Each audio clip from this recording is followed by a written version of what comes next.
I thought I would just start by saying it was just a couple of influences in my life that preceded my coming to the Lord.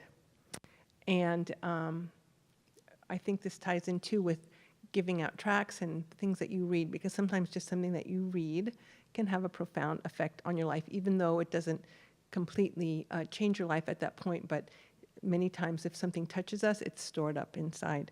So my story kind of begins, you all know I'm Jewish. I grew up in a household of atheists, so I didn't really grow up being a religious Jew or knowing about God. In fact, just the opposite. I grew up with the idea that God doesn't exist, and anyone that believed in God was stupid. So, however, so I didn't go to any kind of synagogue or anything. There was just nothing. God was just, what did not exist in my world. So when I was a little girl, I was spent a lot of time in Brooklyn at my grandmother's house by myself with my grandmother and my grandfather, who didn't talk. But anyway, there was a bookshelf with the books, and I think from the time when I was, I don't know, I'm just guessing 7, 8, 9, I just would read a lot, and they had a collection of Mark Twain and Dickens, and there was a children's book. And I always remember going back to that same book, to that same story about, and it was a true story, and I always remembered that story. So it was actually the story of a man named Selkirk, it was a true story, and this story of Robinson Crusoe was based on his life. So he was left on a desert island, a deserted island, and had to spend I'm not sure, a couple of years on that island, and was finally rescued. And he wrote a book, which was not very popular, and then Daniel Defoe made a novel based on his book. Anyway, in this book, a very angry young man was put ashore, demanded to be put ashore. He had a very bad temper, and the captain was a very evil man, and he agreed, put him on shore, left his sea chest on the beach, and left. And before the little, rowboat got back, he was screaming to be, taken back, but the captain said, no, just leave him there. So the story was of this man who was extremely angry, extremely bitter, miserable, wouldn't leave the beach for days and days. But eventually, in this story, he finally opens his sea chest, finds a Bible, and begins to read the Bible. And in the story, I don't remember the specifics, but he gradually would read the Bible every day and gradually turned into this happy, productive person. He built a house, he tamed goats, he had a wonderful little life on that island. And it always affected me that somehow the man reading this Bible, it affected him like that. And I don't even remember, but my mom said I used to read the Bible by myself. I guess she had a Bible in the house. I don't really even remember. I must have been pretty young. But anyway, fast forward, that phase of my life was gone, and seemingly nothing came of it. We read a book. See how powerful a book can be. I read a book. My husband and I read a book, and it's told about this cult in Illinois, and we read this book and became totally convinced that this is truth, and we moved to Illinois to join this cult. And it ended up like most cults, the leader, runs off with the pretty girls, and everyone's left thinking, I guess this wasn't God after all. So, but in this cult, they believed in a sort of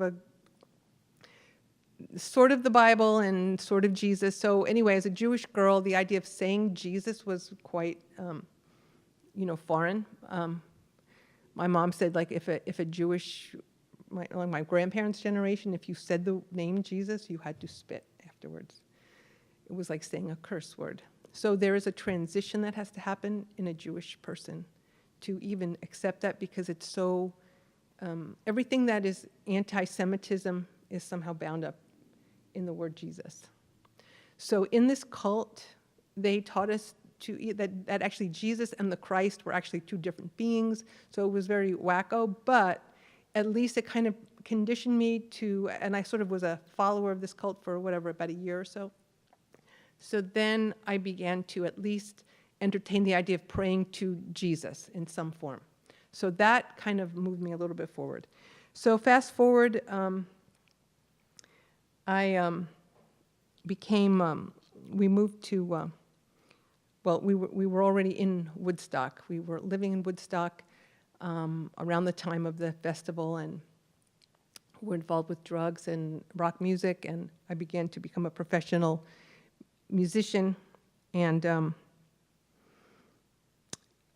eventually Mike and I, we got married, but then we separated. So here I was, just young, alone, separated from Mike, and just very lost, just deeply lost, very dark, no God, no friends.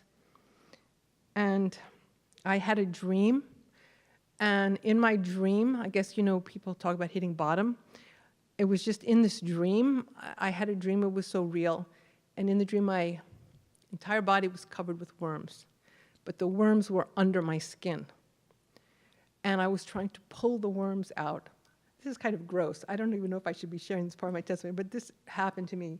And it was so real that for weeks and weeks, I had that sense of, that's me. That the sense of that dream was me. Like I was so unclean. And at some point, I met a man. I was living in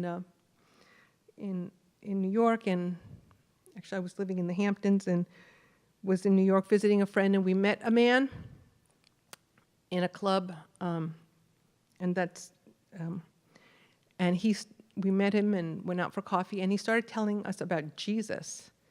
But the way he spoke about Jesus and about God, all I can remember the things, and I saw this man a few other times, and he talked about Jesus, that God was a spirit. And that kind of broke through to my heart, like a spirit, because we were involved with, and to try different kinds of spiritual things, and, yoga, and, just spiritual things in those days were very popular. So, but to realize that God was a spirit was different than God as something religious.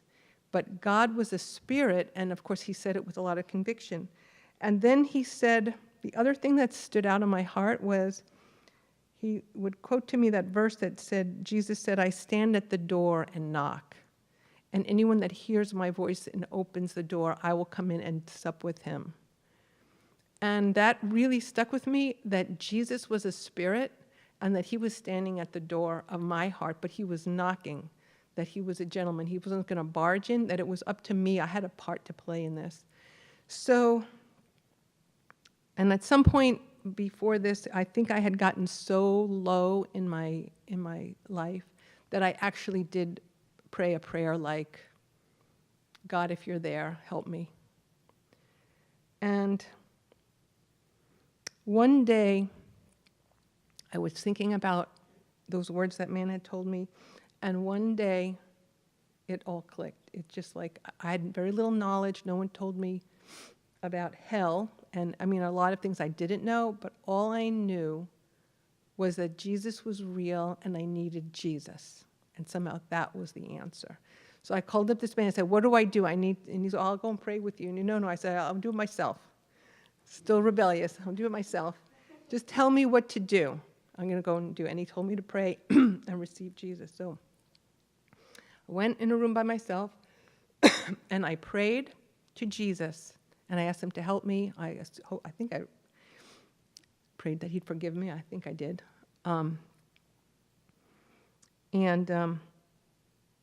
Suddenly, I just felt completely different. I mean, that sense of being filthy was gone. I just felt peace. I just felt like my guilt was, I didn't feel that. It was just like something felt completely new inside.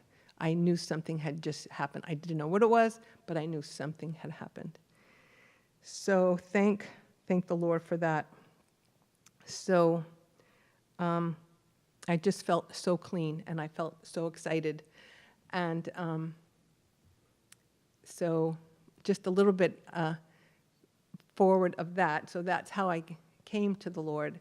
But I just wanted to share, how am I doing? See, I forgot to look at the clock before I started. So a few things that happened after that. Right away, I went to my friend. I had a really good friend who was fairly wealthy in New York City, and I went and hung out with her a lot. But when I went there, her and all her friends, it was like suddenly I felt like, ugh, I didn't want to be around them anymore. And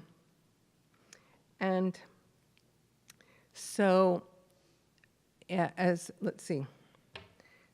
Yeah, so I went back home to the Hamptons, and I was in those days, that's what I did for a living. I was playing in a bar. In fact, that's how I learned how to play the piano, because, you go to Juilliard and you learn how to play classical music, right? So you don't know how to just play along. So this was a job that I got that the Lord used, because once a week, it would be like a jam session, and I was just the piano, so people would show up with their music and say, here, and they'd bring their horn or sing a song, and I had to just play along with them.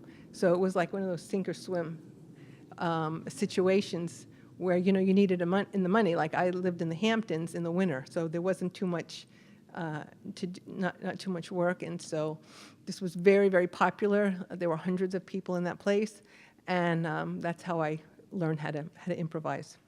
So, and I started telling some of the regulars about, I'm a Christian now. And I remember one guy, there were a lot of writers out there, and it was like sort of pseudo-famous, and they were like, ugh. And I go, wow, they don't know how exciting this is. What don't they know about this? And I realized, wait a minute, this is not really the most popular thing in the world. So I didn't know. I kind of grew up in a bubble when it came to Christianity, because I didn't really know any Christians growing up.